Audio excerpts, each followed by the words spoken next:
چرا سیگار کشیدی؟ کسی مواظبم نبود، تنها بودم. چرا ادامه دادی؟ آرومم میکرد، خیلی وقت بود داغون بودم. چرا اول یه نخ میگرفتی الان یه بسته؟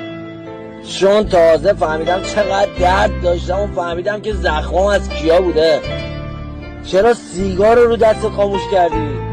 چون یادم بمونه هر چیزی رو زیاد به خودت نزدیک کنی میسوزونه. چرا انقدر سنگین کام میگیری؟ دست من نیست. فکر کنم دردام و خستگیام سنگین ترم. اولین نخ سیگار رو به یاد کی و به خاطر چی روشن کرد؟ به یاد کسی که خیانت کرد و با یادش خاموشم کرد. نکش، بده، ادامه نده. ریاد داغون میشه. ریه چیه؟ من خودم داغون شدم. لایکی